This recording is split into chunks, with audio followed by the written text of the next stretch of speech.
মানুষ সব সময় খারাপ হয় অসৎ সঙ্গের কারণে।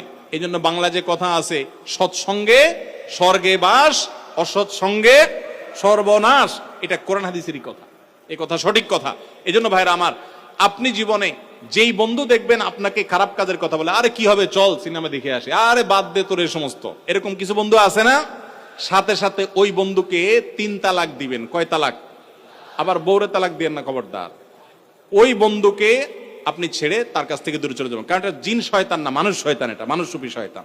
এই জন্য এই সূরাতে কোরআনে কারীমের শেষ আয়াতে আল্লাহ তাআলা বলেছেন, জিন শয়তান মানুষ শয়তান উভয় থেকে তুমি আল্লাহর কাছে পানা চাও।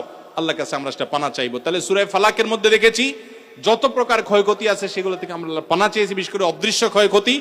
আর সূরা নাসের মধ্যে আমরা দেখেছি শয়তান যে আমাদেরকে কুমন্ত্রণা দেয়, সেখান থেকে আল্লাহ আমাদেরকে পানা চাইতে বলেছেন।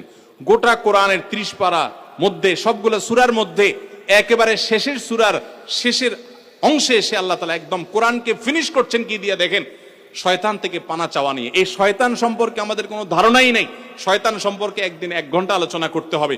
পরবর্তীতে আল্লাহ কখনো তৌফিক দিলে যদি সুযোগ পাই শুধু শয়তান সম্পর্কিত আয়াতের ব্যাখ্যা যাব, কারণ শয়তান সম্পর্কে আমরা বেশিরভাগ মানুষ জানি না। অনেকে আমরা দুধ কলা দিয়ে যেরকম মানুষ সাপ পোষে, অনেকে আমরা শয়তানরে সেরকম হৃষ্টপুষ্ট করে নিজের কাছে রাখি।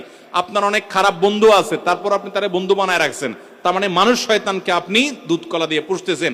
আপনার জাহান্নামে যাওয়ার কারণ হবে, দুনিয়া ধ্বংসের কারণ হবে, আপনি মাদক আসক্ত হবেন, আপনি যৌতুকে যাবেন, আপনি মানুষ খুনে যেতে পারেন, খারাপ পথে যেতে পারেন। এই সব কিছু মানুষ খারাপ সঙ্গের কারণে হয়ে থাকে। আল্লাহ তাআলা আমাদের সকল খারাপ সঙ্গকে দূরে রেখে ভালো মানুষদের সাথে থাকার তৌফিক দান।